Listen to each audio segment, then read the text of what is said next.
मंगलवार को दहशतगर्दों ने एक बार फिर जम्मू कश्मीर की शांति को भंग कर दिया।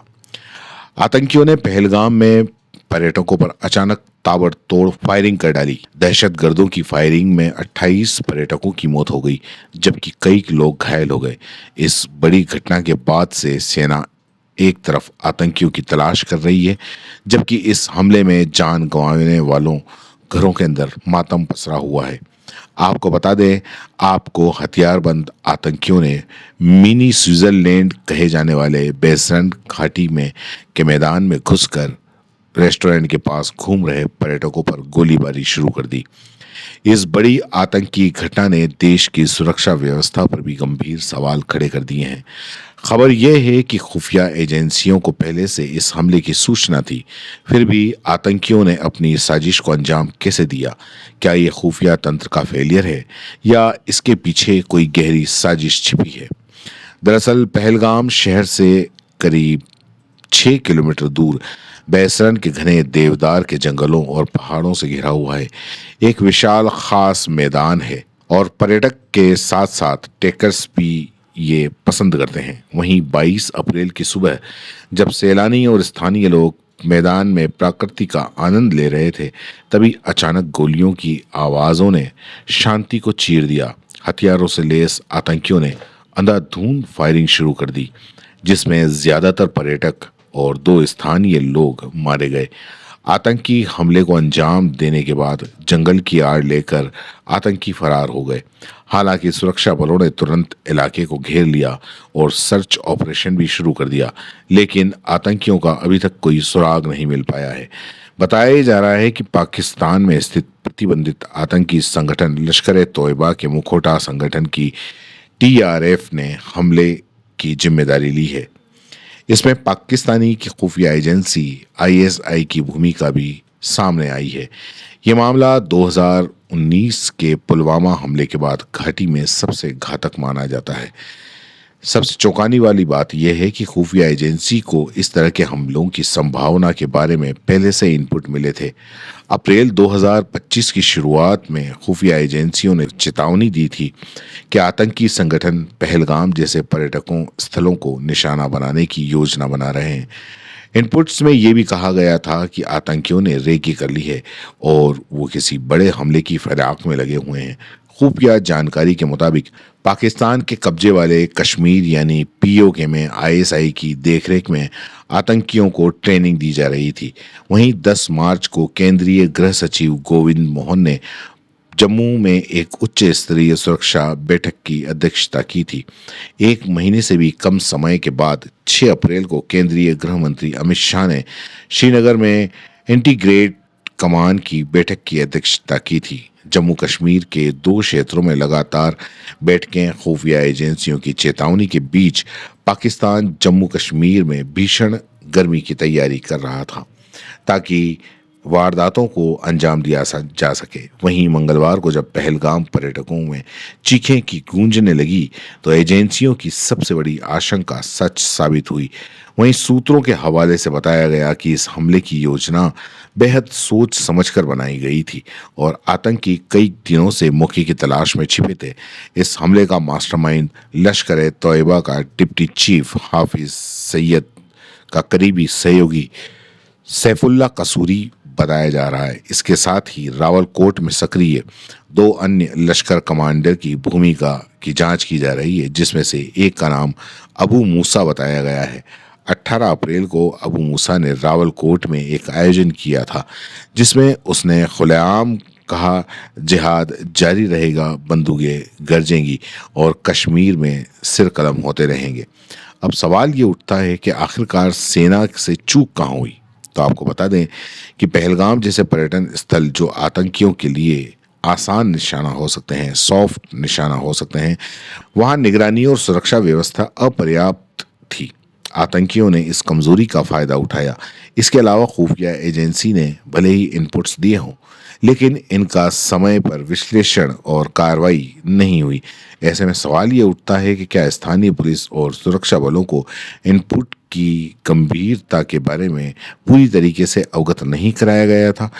दरअसल आतंकी संगठन हाइब्रिड हमलों पर जोर दे रहे हैं, जिसमें स्थानीय समर्थन, रेकी और अचानक हमले शामिल हैं। खुफिया एजेंसी इस बदलती रणनीति को समझने में कहीं पीछे रह गई। वहीं इस आतंकी हमले में मारे गए लोगों को गृह मंत्री अमित शाह ने श्रद्धांजलि दी, जबकि पहलगाम की इस घटना के बाद डोडा में भी सुरक्षा कड़ी कर दी है। इसे लेकर डोडा एसपी ने क्या कुछ कहा, आप वो सुनिए। कल के हादसे के बाद जो हमने सिक्योरिटी के जो चाक-चौबंद इंतजाम जो है वो किए हुए हैं और हर जगह पे जो है वो अपने सिक्योरिटी पॉइंट ऑफ व्यू से डिप्लॉयमेंट हुई है। और आपके माध्यम से मैं ये बताना चाहूँगा कि क्योंकि इस टाइम पे जो है वो सबके इमोशंस जो हैं वो बहुत हाई हैं, तो सभी से यही रिक्वेस्ट रहेगी कि वो जो भी कहें, क्योंकि सोशल मीडिया का दौर है, तो जो भी कहें वो बिल्कुल सोच समझ के कहें और बड़े एतमाद से कहें कि जिससे कोई भी जो है वो कम्युनल भावनाएं किसी की नहीं बरतनी चाहिए और कोई भी ऐसा कमेंट नहीं आना चाहिए जिसकी वजह से जो है वो कोई दूसरी कम्युनिटी जो है उसमें उसको परेशानी हो और वो उससे आहत। सर, क्या पूरा डिस्ट्रिक्ट अभी प्रोटेस्ट की कॉल में है? पूरा डिस्ट्रिक्ट में हमारे जहाँ जहाँ पे इंफॉर्मेशन आ रही है और वहाँ पे जो है वो हमारी डिप्लॉयमेंट हुई है और पूरी एरिया पे हमने जो है वो अपनी नजर बनाई हुई है। तो जहाँ पे भी जो हमें इंफॉर्मेशन आएगी उसी हिसाब से रिएक्ट किया जाएगा। तो क्या सिचुएशन को देखते हुए फोर्स बढ़ाई गई है? और एज सच जो है वो हमारे पास सफिशिएंट फोर्सेस इन प्लेस हैं और कोई भी कार्रवाई, कोई भी इसमें जो है वो कोई सिचुएशन होती है तो उसके लिए we are prepared for that. कोई इंसिडेंट अभी तक कोई रिपोर्ट हुआ है?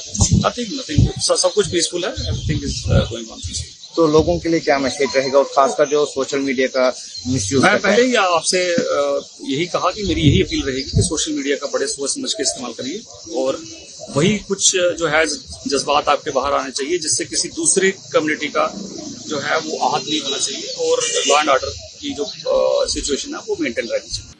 इस हमले के बाद अब जम्मू कश्मीर के नेताओं को भी इस बात का डर सताने लगा है कि इस आतंकी हमले के बाद यहाँ पर पर्यटन अब कम हो जाएगा और पर्यटक आने से बचेंगे। इसी को लेकर अब कुछ नेता हैं जो आगे आए हैं। उनका कहना है कि लोगों को डरने की ज़रूरत नहीं है, स्थानीय लोग, स्थानीय नेता और कश्मीरी आपके साथ खड़ा है। सुनिए कुछ नेताओं ने उस पर क्या कहा। देखिए, हम कड़े अल्फाजों में मजम्मत करते हैं। इनफैक्ट हमने एक प्रोटेस्ट मार्च भी किया इस दहशतगर्द हमले के ख़िलाफ़ और उन तमाम जो टूरिस्ट जो हमारे गेस्ट्स हैं उनके साथ इज़हार यकजहती के लिए हमने एक प्रोटेस्ट मार्च भी किया और हम कड़े अल्फाजों में मजम्मत करते हैं। ये एक हमला है, कश्मीरियत पर हमला है और हमारी मेहमान नवाजी पर हमला है। कुछ लोग जो है वो चाहते हैं कि हालात ख़राब हों, यहाँ जो है यहाँ की इकानमी जो है बूस्ट ना हो और साथ ही साथ जो है यहाँ हालात ख़राब रहें और यहाँ जो एक भाईचारा है तो उसे ख़राब करने की कोशिश की जा रही है। लेकिन हम मजम्मत करते हैं और हम उम्मीद करते हैं कि सिक्योरिटी एजेंसीज़ जो है वो इन चीज़ों का जो है आइंदा से ख्याल रखेंगे। आज अगर हम देखेंगे तो मेरे ख्याल में एक सिक्योरिटी लैप्स भी है ये साथ साथ, क्योंकि अगर आप देखेंगे कि 2-4 किलोमीटर जो है मेन रोड से दूर है ये डेस्टिनेशन और वहाँ पे सिक्योरिटी के कोई इंतजाम भी नहीं थे। तो जहाँ एक तरफ से मजम्मत हम करते हैं और लेकिन साथ ही साथ हमारी डिमांड भी रहेगी सरकार से कि वो इस चीज़ का जायज़ा लें और वो देखें कि किस तरह से सैकड़ों की तादाद में जो गेस्ट्स थे हमारे, इनफैक्ट गैर मुल्की भी कुछ जो गेस्ट्स थे वो उस डेस्टिनेशन पे थे, तो क्या वजूहात रही कि वहाँ पे एडुकेट सिक्योरिटी प्रोवाइड नहीं की गई और हम ये भी जानना चाहते हैं। जी, तो कश्मीर के अंदर आज मार्केट्स जो है आपको देखने को मिल रहा है, बिल्कुल, तो क्या कुछ कहेंगे? देखिए, कश्मीर की यही खूबसूरती है कि ना सिर्फ हम मेहमान नवाज हैं बल्कि हम हर किस्म की वायलेंस की मजम्मत करते हैं। कश्मीरी जो है वो अमन चाहता है, वो पीस चाहता है, वो प्रोग्रेस चाहता है, वो डेवलपमेंट चाहता है। और हमने भी सपोर्ट किया, जो भी आज जिन ऑर्गेनाइजेशंस ने भी बंद का अनाउंसमेंट किया तो हमने सपोर्ट किया। और हमने कल रात को ही जो है 2 जगहों पे अपनी कॉन्स्टिट्यूंसी में भी जो है प्रोटेस्ट मार्च जो है हमने in solidarity with those people who lost their lives, वो हमारे मेहमान जिन्होंने अपनी जानें गंवाई, और हमारे पास तो वो अल्फाज भी नहीं है इनफैक्ट कि हम किस तरह से मजम्मत करें। और साथ ही हम मतलब दिल से ईमानदारी से हम कहें कि हम शर्मिंदा है कि हमारी ज़मीन के ऊपर, हमारी कश्मीर के अंदर जिसे जन्नत कहा जाता है, जो मेहमान नवाजी के लिए माना जाता है, तो यहाँ पे हमारे मेहमानों के साथ ऐसा हुआ और उनकी जानें गई। तो अल्दो हर कश्मीरी जो है मजम्मत करता है, लेकिन यहाँ हुआ तो इस वजह से हम भी जो है शर्मसार हैं इससे। आखिर पे क्या मैसेज है लोगों के लिए, क्योंकि कल से जो है डर रहे हैं आप? बिल्कुल नहीं, डरने की कोई ज़रूरत नहीं है। इस किस्म के वाक़ात होते आए हैं, इससे पहले भी आपने देखा होगा कि पिछले 30 सालों से जो है इस किस्म के वाक़ात हुए, लेकिन इसका कतई ये मानी नहीं है कि जो हमारे गेस्ट जो यहाँ आना चाहते हैं, टूरिस्ट आना चाहते हैं, या हमारे यात्री भाई जो आना चाहते हैं, या दूसरे जो नॉन लोकल्स हैं जो मजदूरी करना चाहते हैं, उनके लिए कश्मीर जो है एक सेफ प्लेस है इंशाल्लाह रहमान। और सिक्योरिटी एजेंसीज भी अपनी तरफ से जो है कोशिश करेंगे। कुछ चूक हुई होगी, आज हम ये नहीं कहते हैं कि 100%, मैं तो खुद डिमांड करता हूँ कि इन्वेस्टिगेशन होनी चाहिए, और साथ ही हमें ये भी देखना चाहिए कि क्या कोई बड़ा सिक्योरिटी लैप्स तो नहीं था। लेकिन अगर आप ओवरऑल देखेंगे तो ओवरऑल जो है एक वाक़े से जो है आप सारी कश्मीर को या यहाँ की सिक्योरिटी सिचुएशन को नहीं देख सकते हैं।